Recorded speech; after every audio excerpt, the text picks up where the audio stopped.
రెండెర్ర పిల్లలు బాగున్నారా? నిన్నటి కథ నచ్చిందా? మరి నేను చెప్పే కొత్త కొత్త కథలు వినడానికి నా ఛానల్ని సబ్స్క్రైబ్ చేసి లైక్ చేయండి. మరి మీరు నా ఛానల్ని సబ్స్క్రైబ్ చేసి కథలు వింటే నాకు ఎంతో హుషారుగా ఉంటుంది కదర్రా. సరే ఈరోజు మన కథలోకి వెళ్ళిపోదామా? ఈరోజు మన కథ నవకోటి నారాయుడు.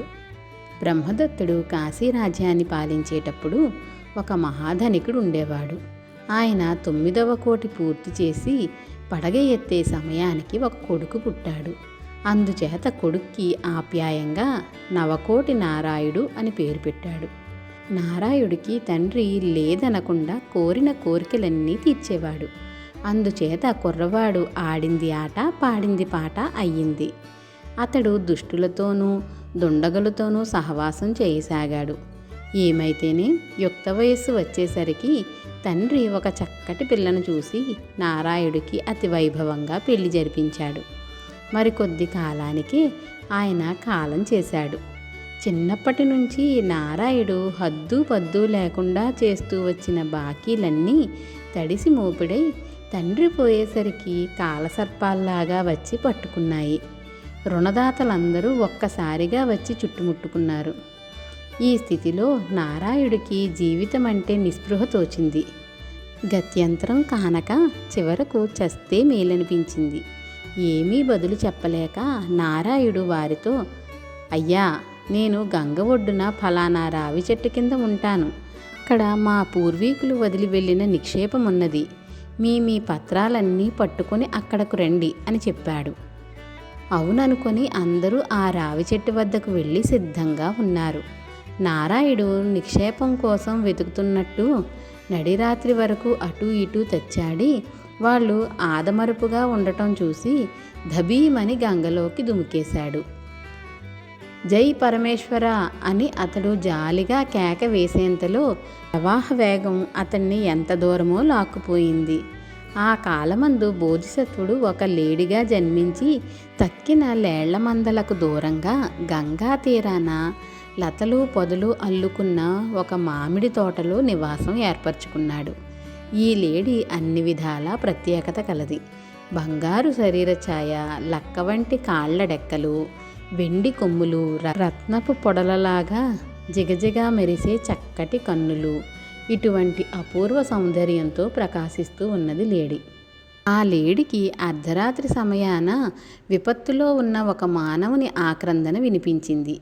ఏమిటి దీనాలాపం అనుకుంటూ బంగారు లేడి లేచి ఎదురీదిపోయి నారాయుడి వద్దకు చేరుకున్నది. నీకు వచ్చిన భయం లేదు నాయనా అంటూ అది వానికి ధైర్యం చెప్పి వీపు పైన ఎక్కించుకొని బసకు తీసుకుపోయింది. అతడు తేరుకునే వరకు ఆ లేడి అరణ్యంలో నుంచి ఫలాదులు తెచ్చి నారాయుడికి ఆకలి దప్పులు తీర్చింది. తరువాత ఒక రోజున, నాయనా, నిన్ను ఈ అరణ్యం దాటించి మీ రాజ్యానికి దోవ చూపిస్తాను, క్షేమంగా వెళ్ళిపో. అయితే ఒకే ఒక్క కోరిక, రాజు గాని మరే శ్రీమంతుడు గాని ఎంతగా ఆకర్షించినప్పటికీ ఫలానీ చోట బంగారు లేడి ఉన్నది అని సంగతి మాత్రం వెల్లడించవద్దు. ఇదే నా కోరిక అని చెప్పింది. సరేనన్నాడు నారాయుడు. ఈ వాగ్దానం నమ్మి బంగారు లేడి వాడిని తన వీపు పైన ఎక్కించుకుని కాశీరాజ్యానికి పోయే బాట మీద వదిలిపెట్టింది. సరిగా నారాయుడు కాశీపట్నం చేరుకున్న రోజునే ఒక చిత్రం జరిగింది.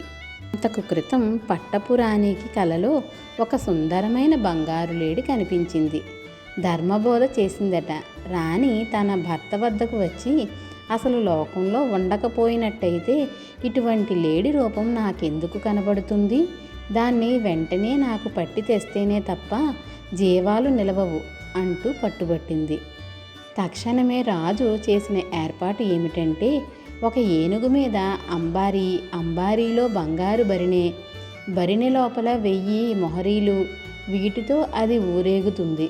బంగారు లేడిని గురించిన బోగట్టా తెలిపేవారికి బరిణెలోని మొహరీలను బహుమతిగా ఇస్తారు. ఈ విధంగా ఒక ప్రకటన స్వర్ణపత్రం మీద లిఖించింది. సేనాని ఊరూరా దండోర వేయించాడు.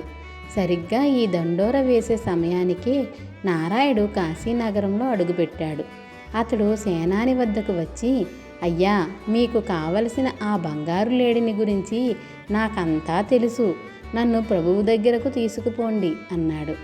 తరువాత నారాయుడు రాజును పరివారాన్ని వెంటబెట్టుకుపోయి అరణ్యం మధ్యలో బంగారు లేడి నివసించే ఏకాంత స్థలం చూపించి అతను అల్లంత దూరాన నిలబడ్డాడు. రాజుగారి పరివారం ఒక్కసారిగా గొల్లుమని కేకవేశారు. లేడి రూపంలో ఉన్న బోధిసత్వుడు ఆ శబ్దం విన్నాడు. ఎవరో గొప్ప అతిథి వచ్చి ఉండాలే, స్వాగతమిద్దాం అనుకుంటూ అతడు లేచి రాజు నిలబడ్డ చోటికి పోబోయాడు. లేడి యొక్క వేగానికి రాజు ఆశ్చర్యపోయాడు. విల్లమ్ములు తీసుకొని లేడిని ఎక్కుపెట్టాడు. అప్పుడు లేడి ఇలా అన్నది, రాజా, ఆగు, తొందరపడకు. నా ఉనికిని గురించి నీకు చెప్పిన వారెవరు? రాజు చెవులకు ఈ మాటలు అమృతతుల్యంగా వినబడినాయి. ఆయనకు తెలియకుండానే విల్లమ్ములు కింద పడినాయి. నిదానమైన మధుర స్వరంతో బోధిసత్వుడు, రాజా, నా ఉనికిని నీకు తెలిపినదెవరు అని మళ్ళీ ప్రశ్నించాడు. రాజు నారాయణుని వేలు ఎత్తి ఆనవాలు చూపించాడు. అప్పుడు బోధిసత్వుడు ఇలా ధర్మం చెప్పాడు. లోకంలో మానవుని మించిన కృతజ్ఞుడు లేడని శాస్త్రాలు చెప్పిన మాట నిజం. జంతువుల భాష తెలుసుకోవచ్చు, పక్షి భాష తెలుసుకోవచ్చు, కానీ మనిషి మాట అర్థం చేసుకోవడం బ్రహ్మతరం కాదు అంటూ తను నారాయణుడిని రక్షించి అతని వద్ద నుంచి వాగ్దానం తీసుకున్న వృత్తాంతం అంతా రాజుకు వివరించాడు. రాజు ఉగ్రుడై, ఇదా సమాచారం? ఇటువంటి కృతజ్ఞుడు మహాపాపి లోకానికి పీడ.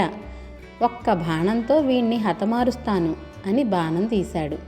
బోధిసత్వుడు ఆయనను వారించి, రాజా, చంపవద్దు, ప్రాణం తీస్తే ఏముంది? బ్రతికి ఉంటే ఏనాటికైనా వాడికి బుద్ధి వచ్చి బాగుపడతాడు. నీ వాగ్దానం ప్రకారం వాడికి ఇయ్యవలసిన బహుమతులు కూడా ఇచ్చివేయి. ఇదే న్యాయం అని హితబోధ చేశాడు. అలాగే చేశాడు రాజు.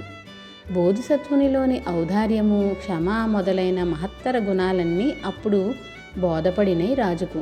బోధిసత్వుడు మహానుభావుడని గుర్తించి ఆయనను తన రాజ్యం నడిపించే సారథిగా ఎంచుకున్నాడు.